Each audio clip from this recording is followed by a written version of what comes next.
స్వాగతం. నా పేరు శేష్ కుమార్. వివరాలు ఆంధ్రప్రదేశ్ పొగాకు అభివృద్ధి సహకార సమాఖ్య అభివృద్ధి కోసం రాష్ట్ర ప్రభుత్వం చెంకుత్తు మండలంలోని కేవీపాలెంలో ఫెర్టిలైజర్ కోసం 50 సెంట్ల స్థలము, త్రిపురాంతక మండలంలో 50 సెంట్ల స్థలం కేటాయించినందుకు ప్రభుత్వానికి ధన్యవాదాలని ఆంధ్రప్రదేశ్ పొగాకు అభివృద్ధి సహకార సమాఖ్య చైర్మన్ వాకా బసిరెడ్డి అన్నాడు. స్థానిక తన కార్యాలయంలో మీడియా సమావేశంలో పాల్గొని మాట్లాడారు. ఈ కార్యక్రమంలో చెంకుత్తు జెడ్పీటీసీ వేమ శ్రీనివాసరావు, కార్పొరేటర్ శాండిలే తదితరులు బాగున్నారు.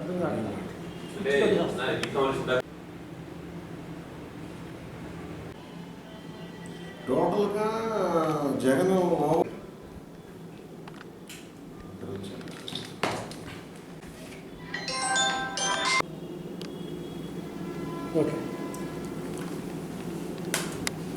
ఈ ప్రెస్ మీట్ ఇచ్చేసినటువంటి విలేకరులకి మరియు మా తోటి సహచర నాయకులకి ముందుగా నమస్కారాలు తెలియజేసుకుంటున్నాను. ఈరోజు ఆంధ్రప్రదేశ్ చరిత్రలోనే ఒక నియోజకవర్గానికి పేదల ఇళ్ల పట్టాల కోసం అని చెప్పి 200 పైచిలకు కోట్ల రూపాయలు నిధులు బాలినేని శ్రీనివాసరెడ్డి గారు ఎంతో కృషి చేసి ఒంగోలుకి తీసుకురావడం జరిగింది. ఇది రాష్ట్ర చరిత్రలోనే, ప్రకాశం జిల్లా చరిత్రలో కూడా ఏ నియోజకవర్గం ఇప్పటికి జిల్లా ఏర్పడిన ఉమ్మడి జిల్లాలో కూడా ఎప్పుడు కూడా ఇంత ఫండ్స్ తీసుకొచ్చిన దాఖలాలు అయితే పేదల కోసం, ఇంటి కోసం తెచ్చిన ఇది అయితే ఇంతవరకు ఎప్పుడు జరగలేదు.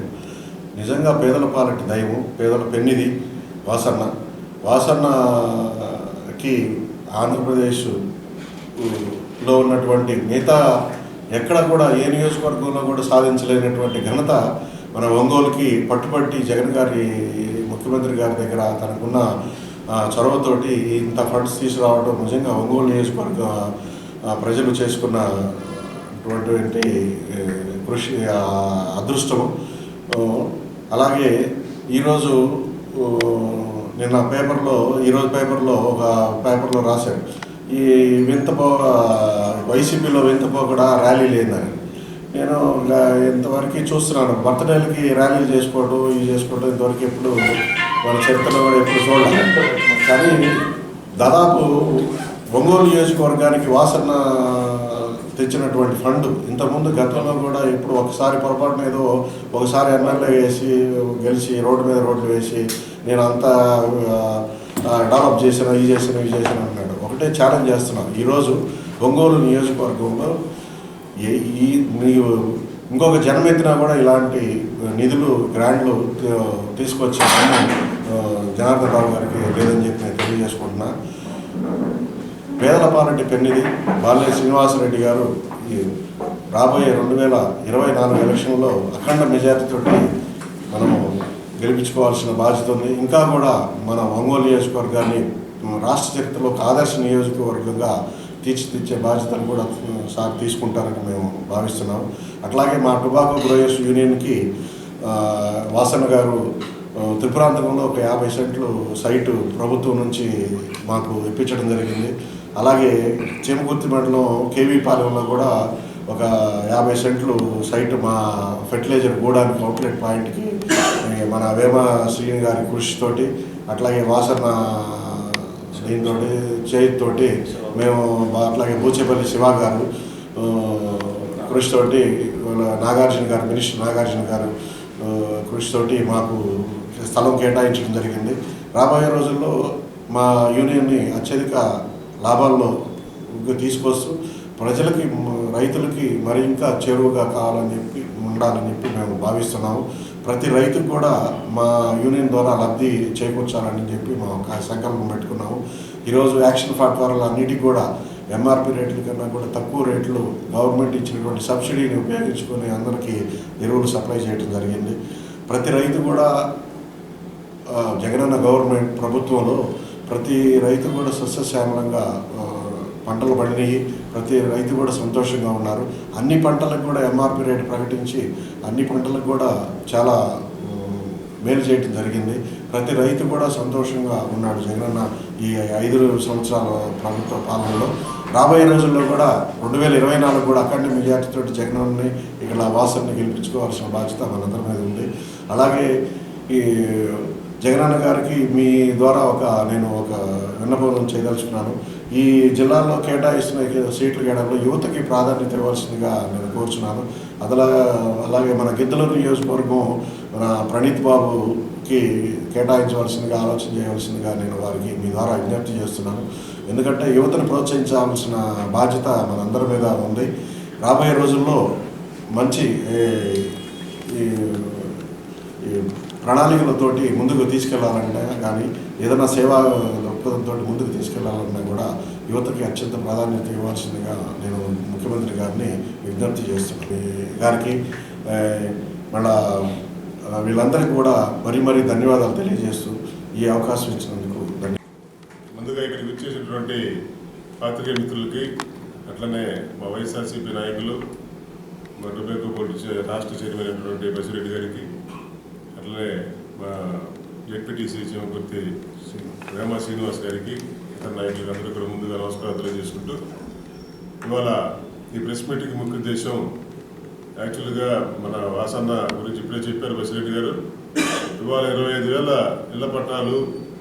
ఇళ్ల పట్టాలతో పాటు వారికి ఇల్లు కట్టించే కార్యక్రమం కూడా చేసినటువంటి బాలినేని శ్రీనివాసరెడ్డి గారికి మీరు ఏ విషయంలో కూడా సరితూగరని చెప్పి ఈ సందర్భంగా మీ అందరికీ తెలియజేస్తుంది. ఎందుకంటే ఏదో పచ్చపత్రికలలో మ్యాటర్ రాయటం, అదేదో చూసుకొని సగలు గుద్దుకోవటం, ఇవన్నీ మానుకోండి. ఎందుకంటే ఇవాళ దాకా మీరు అనుకున్నది అయిపోయింది. ఎందుకంటే మరొకసారి బాలినేని శ్రీనివాసరెడ్డి ఇక్కడ గెలవబోతున్నారు. ఎందుకంటే 25,000 మంది కుటుంబాల యొక్క ఆశీర్వచనం ఆయనకి, అట్లనే ఆయన చేసినటువంటి మంచి పనులు కానీ, ఇవాళ మున్సిపల్ కార్పొరేషన్ ఏర్పడిన తర్వాత ఆయన బ్లెస్సింగ్స్ తోటి మేము దరిదాపులు 43 మంది కార్పొరేటర్ గెలిచి ఒక ఎస్సీ మహిళని మేయర్గా చేసి ఇవాళ ఒంగోలు టౌన్లో దరిదాపు 100 కోట్ల పైచీలకు అభివృద్ధి పనులు చేసినటువంటి ఘనత ఒక బాలినేని శ్రీనివాసరెడ్డి గారికి చెందుతుంది. ఎందుకంటే ప్రతి డివిజన్లో కూడా మీరు కావాలంటే నేను ఓపెన్గా వాళ్ళకి ఛాలెంజ్ చేస్తున్నాం. వాళ్ళు ఏ రోజైనా సరే ఏ డివిజన్కి వచ్చినా కూడా ఆ డివిజన్లో జరిగినటువంటి అయోధ్యలోని శ్రీరాముని విగ్రహ ప్రతిష్ఠ సందర్భంగా ఒంగోలు మామిడిపాలెంలోని శ్రీకృష్ణ మందిరంలో ప్రాణ ప్రతిష్ఠ కార్యక్రమాన్ని ప్రత్యక్ష ప్రసారం ఏర్పాటు చేశారు. ఈ కార్యక్రమంలో బీజేపీ ఒంగోలు అసెంబ్లీ కన్వీనర్ యోగ యాదవ్, పలువురు భక్తులు శ్రీరామ ప్రతిష్టను తిలకించారు.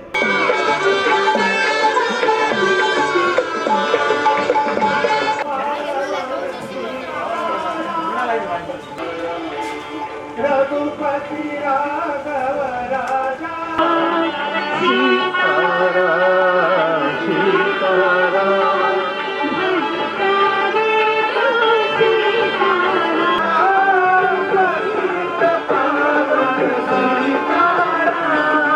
रघुपति राघव पतित पावन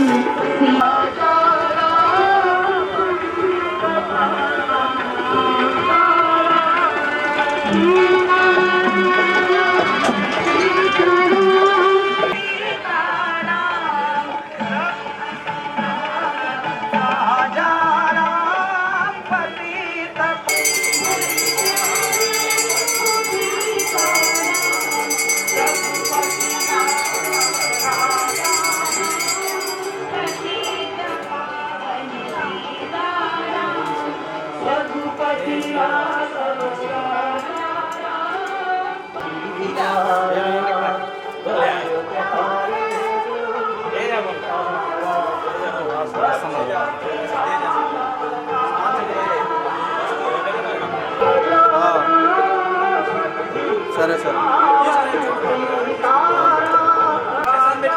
ప్రసాదం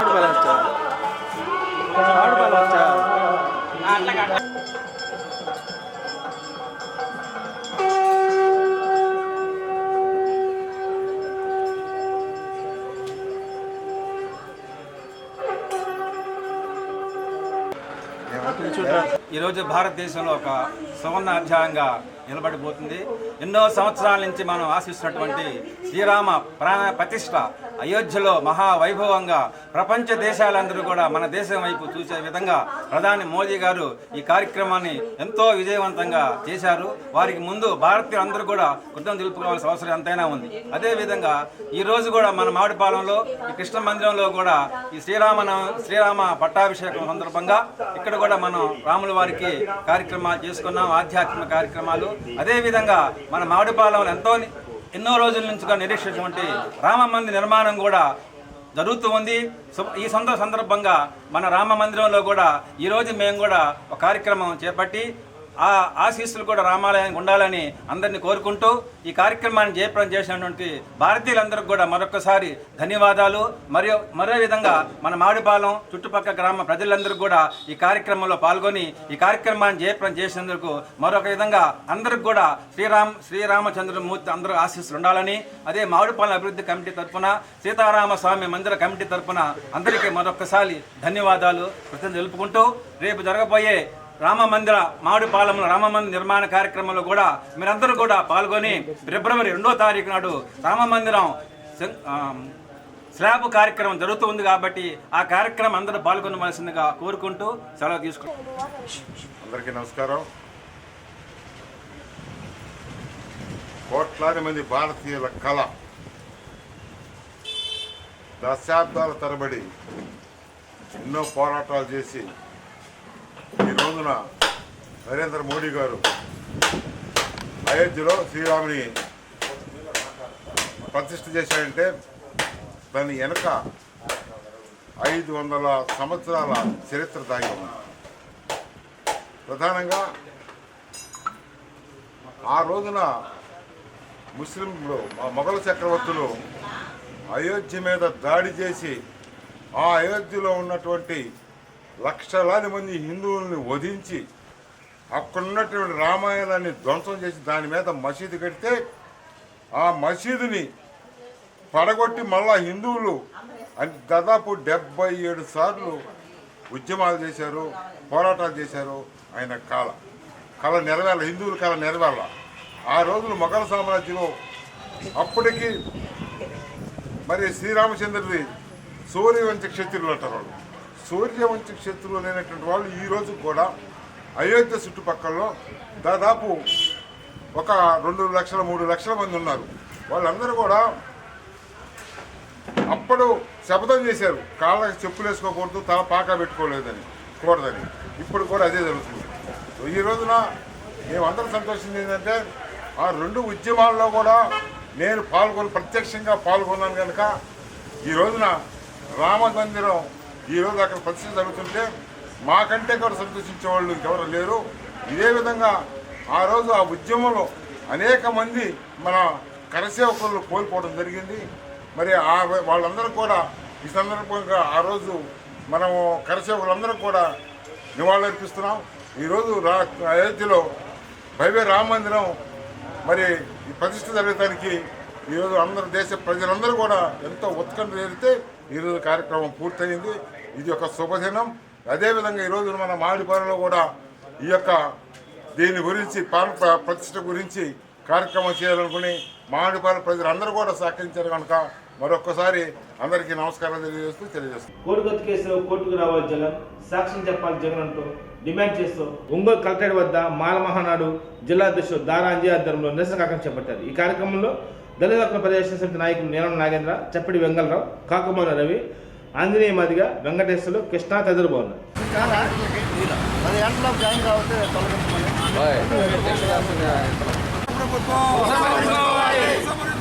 కోడిగత్తు కేసులు వెంటనే జగన్ ప్రభుత్వం కోర్టుకు రావాలి జగన్.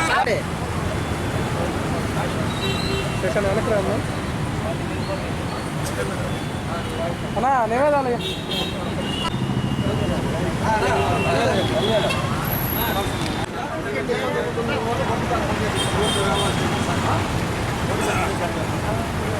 కోడిగత్తు కేసులో కోర్టుకు రావాలి జగన్.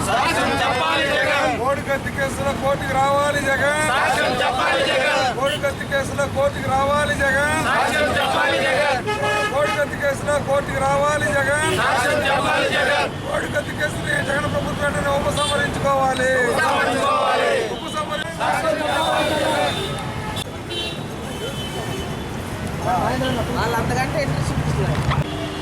అంబేద్కర్ కోనసీమ జిల్లా ముమ్మడివరం మండలం తానేలంక గ్రామానికి చెందినటువంటి మన జనిపల్లి శ్రీనివాసరావు నవంబరు 25, 2018 జగన్ మీద కోడికత్తితో దాడి చేశాడనే ఒక అక్రమ కేసుతో జనిపల్లి శ్రీనివాసుని అరెస్ట్ చేసి 5 సంవత్సరాల 3 నెలలుగా జైల్లో నిర్బంధించారు. వాస్తవానికి జనిపల్లి శ్రీనివాసరావు జగన్ రాజకీయంలోకి వచ్చినప్పటి నుంచి కూడా ఆయన వీరాభిమాని. ఇతను నవంబరు 2018 25న వైజాగ్ విమానాశ్రయంలోకి జగన్ రావడం జరిగింది. అక్కడ ఆ హోటల్లో జనిపల్లి శ్రీనివాసరావు చిన్న చిరుజోగిగా ఉన్నాడు. ఆ క్రమంలో అతను అక్కడ పువ్వులు వగైరా ప్యాకెట్లు కోసుకునే చిన్న కత్తిని జేబులో పెట్టుకోవడం జరిగింది.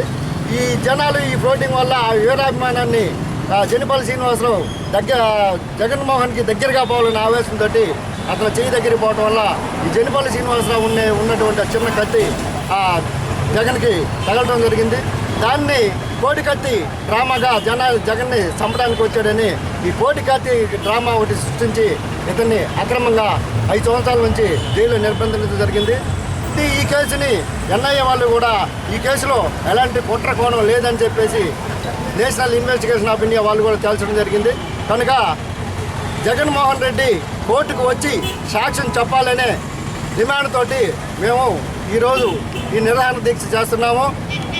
వెంటనే జనిపల్లి శ్రీనివాసరావుని విడుదల చేయాలని, ఈ అక్రమ కేసు పెట్టినటువంటి జగన్ని కోర్టుకు వచ్చి సాక్ష్యం చెప్పాలని మేము మాలమహాన్ నుంచి డిమాండ్ చేస్తాం. దళితుడైన వీధి సుబ్రహ్మణ్యాన్ని హత్య చేసి డోర్ డెలివరీ చేస్తే ఎమ్మెల్సీ అనంతబాబుకి 6 నెలల్లో బెయిల్ వచ్చింది.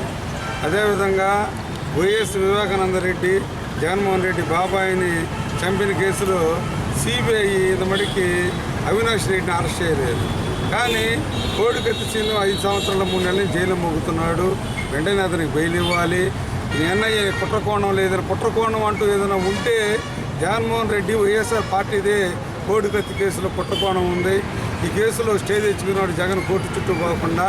కాబట్టి వెంటనే జగన్ రాజ్యాంగం మీద ప్రమాణం చేసి ముఖ్యమంత్రిగా పరిపాలన చేస్తున్నాడు. కాబట్టి కోర్టుల మీద అతను నమ్మకం ఉంటే కోర్టుకు వచ్చి సాక్ష్యం చెప్పాలి అని చెప్పి అదేవిధంగా మేము డిమాండ్ చేస్తున్నాం. అదేవిధంగా ప్రజాస్వామ్యంలో నిరసన దీక్షలు పెట్టుకునే హక్కు ఎవరికైనా ఉంది. నిరసన దీక్ష చేస్తున్న కోడికత్తి సీను తల్లి సావిత్రమ్మ సోదరుడు సుబ్బరాజుల్ని విజయవాడలో అరెస్ట్ చేయడం అనేది చాలా అవివేకమైన చర్య, అప్రజాస్వామ్య చర్య. కాబట్టి ముఖ్యమంత్రి జగన్ వెంటనే కోర్టుకు వచ్చి కోడికత్తి సీన్ కేసులో సాక్ష్యం చెప్పాలని చెప్పి కోడికత్తి సీన్ని కేసును ఉపసంహరించుకొని మేము డిమాండ్ చేస్తాం. ముఖ్యమంత్రి గారి బాబాయి వివేకత్తి కేసులో ముద్దైనటువంటి ఎంపీ అవినాష్ రెడ్డికి బెయిల్ ఇవ్వడం జరిగింది. మర్డర్ కేసులో ఇది 307 కేసు, అది కూడా అక్రమమైన కేసు. ఇటువంటి కేసులో బెయిల్ ఇవ్వకుండా 5 సంవత్సరాల నుంచి ఆయన నిర్బంధించడం జరిగింది కోడికత్తి సీన్ని. అయితే కోడికత్తి సీను ఈ సెక్షన్లో ఆమె పెట్టినటువంటి సెక్షన్లో ఒకవేళ శిక్ష ఇస్తే మహా ఇస్తే 2 సంవత్సరాలు 3 సంవత్సరాలు వేస్తారు. అంటే ఆయన శిక్షాకాలం కూడా పూర్తి చేసి చేయడం జరిగింది. అంటే అంతా కూడా జగన్ తన యొక్క ఓట్ బ్యాంక్ రాజకీయానికి ఉపయోగించుకుంటూ యొక్క కోడికత్తి సీన్ని నిర్బంధించి ఓటుకు రాకుండా సాక్ష్యం చెప్పకుండా ప్రొలాంగ్ చేస్తూ వాళ్ళ కుటుంబ సభ్యులను కూడా మానసికంగా వేధింపులు గురి చేస్తూ ఉన్నాడు. నేను దళిత సంఘాల ఐక్యత నుంచి మేము డిమాండ్ చేసేది ఏంటంటే ఖచ్చితంగా జగన్ కోర్టుకు వచ్చి తన యొక్క సాక్ష్యాన్ని వాంగ్మూలాన్ని ఇవ్వాల్సిందిగా కోరుతున్నాము. అంతేకాకుండా అతను రాజీవ్ గాంధీ కేసులో హత్య కేసులో వాళ్ళ కుటుంబ సభ్యులు ముద్దాలకు సమీక్ష పెట్టడం జరిగింది. ఇక్కడ ఎటువంటి హత్య లేనప్పటికీ కూడా అతను 5 సంవత్సరాల నుంచి నరకయాత్ర అనుభవిస్తున్నాడు. జగను క్షమాభిక్ష పెట్టి అతని కేసు ఉపసంహరించుకొని యొక్క కోడికత్తి సీన్ని వాళ్ళ కుటుంబ సభ్యులకి న్యాయం చేయాల్సింది కూడా మేము కోరుతా ఉన్నాము. లేనిచో మేము రాష్ట్ర వ్యాప్త ఆందోళన కూడా ఆయన కోడికత్తి సీన్ని తరపున ఉండి వాళ్ళ కుటుంబానికి రక్షణగా మేము ఉండి మేము రాష్ట్ర వ్యాప్త ఆందోళన చేస్తామని చెప్పేసి ఐక్య నుంచి మేము డిమాండ్ చేస్తాము. ఈరోజు ఏదైతే కోడికత్తి సీని కేసు విషయమై రాష్ట్ర ప్రభుత్వం నిర్లక్ష్యంగా వ్యవహరిస్తూ కోర్టుకు రాకుండా సాక్ష్యం చెప్పకుండా ఒక ముఖ్యమంత్రిగా ఉన్నటువంటి వ్యక్తి రాజ్యాంగం మీద ప్రమాణం చేసి ఈరోజు ప్రజాస్వామ్య వ్యవస్థకి ఒక బాధ్యత వహిస్తున్నటువంటి జగన్మోహన్ రెడ్డి అంబేద్కర్ వాదులైనటువంటి దళితుల పక్షాన అతని యొక్క నిజ స్వరూపాన్ని కోడికత్తి సీని కేసు విషయంలో చాలా స్పష్టంగా తేటతెల్లమైన విషయాన్ని ఈ సందర్భంగా తెలియజేస్తూ దుర్మార్గమైనటువంటి ఆలోచన విధానాన్ని విడనాడకపోతే అంబేద్కర్ వాదులు దళితుల మీద ఈ రకమైనటువంటి ఒక రాజరిక పాలన కొనసాగిస్తూ చట్టాలని వ్యవస్థల మొత్తాన్ని కూడా ధ్వంసం చేస్తూ ఈరోజు దళిత వ్యతిరేకిగా ఈరోజు నువ్వు మిగిలిపోయావన్నది కోడికత్తి సీన్ కేసే సాక్ష్యం అని చెప్పి సందర్భంగా తెలియజేస్తూ భవిష్యత్తులో నీకు రాజకీయ భిక్ష పెట్టింది దళితులే, రాజకీయంగా నీ రాజకీయ వ్యవస్థని రేపు ప్రతిఘటనతోటే నిన్ను ఇంటికి పంపడానికి కూడా దళితులు సిద్ధపడతారని చెప్పి ఈ సందర్భంగా తెలియజేస్తున్నాను. మరి నేరం అభియోగం మాత్రమే ఉంది అతని మీద.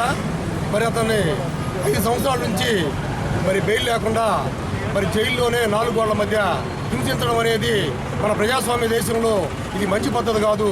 ఒక ఉన్నతమైనటువంటి పదవులో ఉన్నటువంటి మరి గౌరవ ముఖ్యమంత్రి గారు మీరు మరి కోర్టుకు వచ్చి సాక్ష్యం చెప్పినట్టయితే ఆ కుటుంబం రక్షించబడుతుంది. మీరు మామూలు వ్యక్తిగా కాకపోయినా ఈ రాష్ట్రాన్ని పరిపాలించే ఒక పరిపాలన కలిగినటువంటి మరి మీరు వచ్చి సాక్ష్యం చెప్పవలసినటువంటి అవసరం ఉంది. వయోవృద్ధులైనటువంటి తల్లిదండ్రులు ఉన్నారు, వాళ్ళని పోషించవలసినటువంటి బాధ్యత సీను మీద ఉంది. అలాంటి సీన్ను నిర్బంధించినందువల్ల ఆ కుటుంబం చిన్నాభిన్నమై ఈరోజు రోడ్లు పాలయ్యి మరి వాళ్ళు మరి ప్రజా సంఘాల దగ్గరికి దళిత సంఘాల దగ్గరికి వచ్చి వారి గోడుని వెళ్ళబుచ్చుకుంటున్నారు. మరి ఈ ప్రజాస్వామ్య దేశంలో ఒక కుటుంబాన్ని రక్షించవలసినటువంటి గౌరవ ముఖ్యమంత్రి హోదాలో ఉన్నటువంటి మీరు దయచేసి కరుణించి ఆ యొక్క పదవికి వని తెచ్చే విధంగా ఇప్పుడైనా కోర్టుకు వచ్చి సాక్ష్యం చెప్పాలని ఈ యొక్క గిరిజన ఐక్యవేదిక ద్వారా మేము పిలుపునిస్తా ఉన్నాం. అంగన్వాడీ కార్యకర్తలు చెలో విజయవాడ మరియు తాడేపల్లి క్యాంప్ కార్యాలయం ముట్టడి కార్యక్రమానికి అనుమతులు లేవని జిల్లా ఎస్పీ మర్యాద తెలిపారు. ఈ సందర్భంగా జిల్లా ఎస్పీ ఆదేశాల మేరకు ఒంగోలు రైల్వే స్టేషన్, బస్టాండ్ ప్రాంతాల్లో పోలీసు అధికారులు తనిఖీ నిర్వహించారు.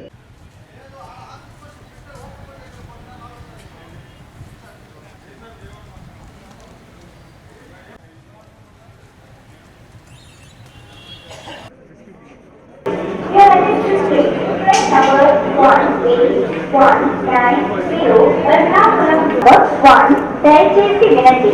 రైలు నంబర్ 1819 1వ నంబర్ ప్లాట్ఫాములకు వచ్చును. यात्रीगण कृपया ध्यान दें, गाड़ी संख्या 1 प्लेटफॉर्म नंबर 3 पर थोड़ी ही देर में आएगी. Your attention please. Train number 1, 2.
Has arrived on platform number 1.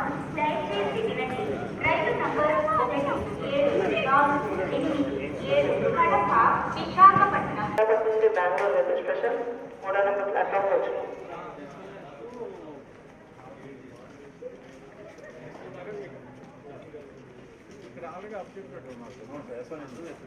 అందరికీ తెలుసు దట్ కొంతమంది అంగన్వాడీస్ మన స్టేట్లో ఒక కాల్ ఇవ్వడం జరిగింది. రేపు సీఎం గారి ఆఫీస్ ముత్తడి క్యాంప్ ఆఫీస్ ముత్తడి గుంటూరులో ఉంది. దానికి ఒక కాల్ పిలవడం జరిగింది. ఇది ఒక ఇల్లీగల్ యాక్టివిటీ. ముత్తడి అంటే అది ఒక రాంగ్ఫుల్ కన్ఫైన్మెంట్. అది ఒక ఐపీసీలో ఒక సెక్షన్ ఉంది. దానికోసం ఒక పర్టికులర్లీ ఇది ఒక కాగ్నిజబుల్ అఫెన్స్, ఇది ఒక మేజర్ అఫెన్స్ ఉంది. సో దానికోసం ప్లాన్డ్గా కొంతమంది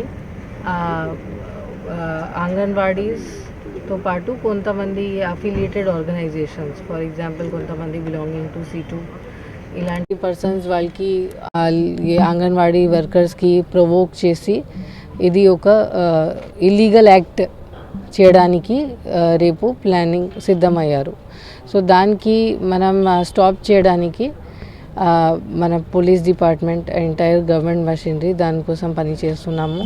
మనకి ఇన్ఫర్మేషన్ ఉంది దట్ చాలామంది ఆల్రెడీ ప్రయత్నిస్తారు. కొంతమంది ఇప్పుడు బయలుదేరి ఉన్నారు, కొంతమంది రేపు బయలుదేరుతారు డిఫరెంట్ పార్ట్స్ ఆఫ్ స్టేట్ నుంచి. సో వాళ్ళకి మనం అరెస్ట్ చేసి వాళ్ళకి స్పెసిఫిక్ కేసు కూడా పెట్టడం జరుగుతుంది depending on the kind of action they do. అక్కడ రీచ్ అయి ఉంటే అక్కడ ఏదో ప్రయత్నిస్తే ఖచ్చితంగా ఒక పర్టికులర్ కేసు అవుతుంది. బికాజ్ ఇది ఇల్లీగల్ యాక్టివిటీ ఉంది. ఆల్రెడీ మన గవర్నమెంట్ ఇది ఎస్మా కింద డిక్లేర్ చేసి ఇది ఒక ఎసెన్షియల్ సర్వీస్ కింద అంగన్వాడీ వర్కర్స్ది సర్వీస్ డిక్లేర్ చేసి, బికాజ్ చాలామంది చిన్న పిల్లలు, చాలామంది lactating and pregnant ladies depend చేస్తారు ఈ అంగన్వాడీస్ సర్వీసెస్ మీద.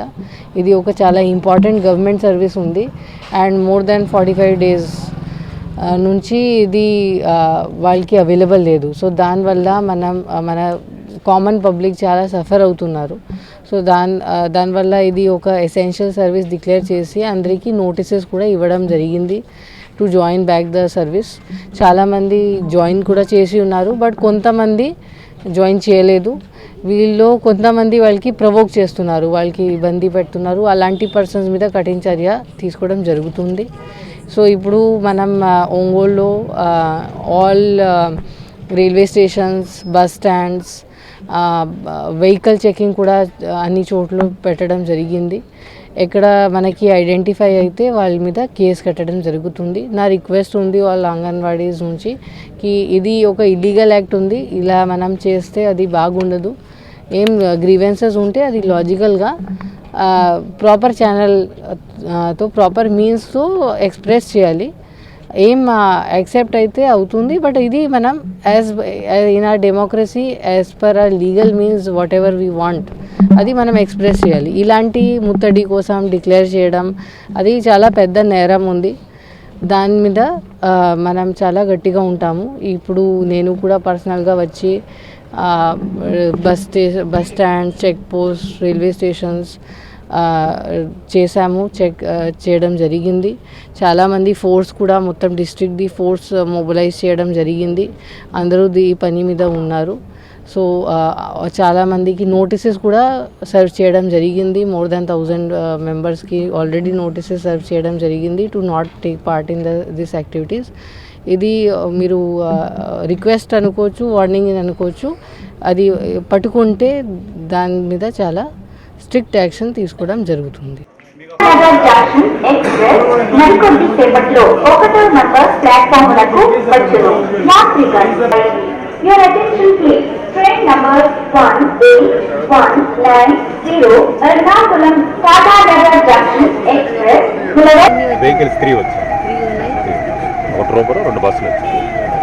ఇప్పుడు టౌన్లోనే ఉండాలి. ఈ లేడీస్ కూడా నైట్ టైం కూడా మొత్తం గ్యాదర్ చేసి ఇక్కడ ఉండాలి. పరేడ్ మనం ఈవినింగ్ వెరీ వెల్.